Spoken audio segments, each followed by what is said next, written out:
यो छाला यही यसरी राख्नुको लागि त ल्याएको त नत्र मात्रै काटिन्छ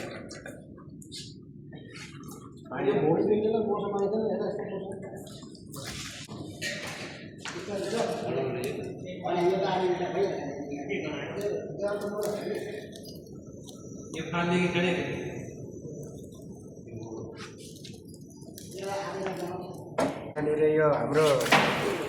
साउदीमा पनि एकदम खसी काटेर खाने उपलब्ध चाहिँ भनेको त यो धेरै राम्रो कुरो भाग्यले चान्स दिएको छ कि साथीहरू आज के त जनै पुर्ने होइन त्यो राखी जनै पुर्णेमा आज हामी खसी काटेर खाँदैछ गाईहरू सम्पूर्ण तपाईँहरूको त आज कसको छुट्टी छ होइन कति किलो चाहियो खानु आउनु होला नत्र भनेदेखि अर्डरको लागि नि डेलिभरी पनि होम डेलिभरीमा साउदी रियादलाई वारपारमै हामी दिन सक्छौँ र हेर्नुहोस् अब चक्कुको धार लगाए पनि यस्तो गरेर लाइन्छ हेर्नुहोस् कस्तो गरेर काटिन्छ बाख्राको मासु अहिले र अहिले हामी फ्राई गरेर खाएको पनि देखाउँछौँ है गाईहरू हेर्नुहोस् आज यहाँ बाख्रा काट्ने चाहिँ हाम्रो भुवन गोले र यता हाम्रो सुनिल पाखरिन यता हुनुहुन्छ सिन्धुलीको मिस्टर डन होइन राजु लामा यता चाहिँ हुनुहुन्छ मिस्टर अनिल घिसिङ र यता सम्पूर्ण गाईहरू हाम्रो धेरै परिवार हामी छौँ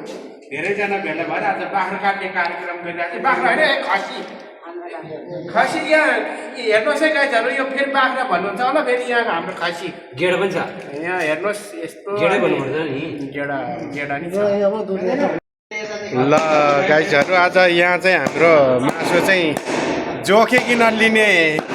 हो भनेर भनेको हेर्नुहोस् है यहाँ अब 2.5 केजी परेछ जम्मै 2 केजी 700 ग्राम हो 2 केजी 700 ग्राम जे होस् राम्रै व्यवस्था छ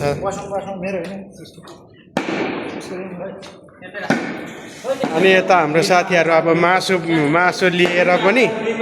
बिदा हुने टाइम हुँदैछ जे होस् अनि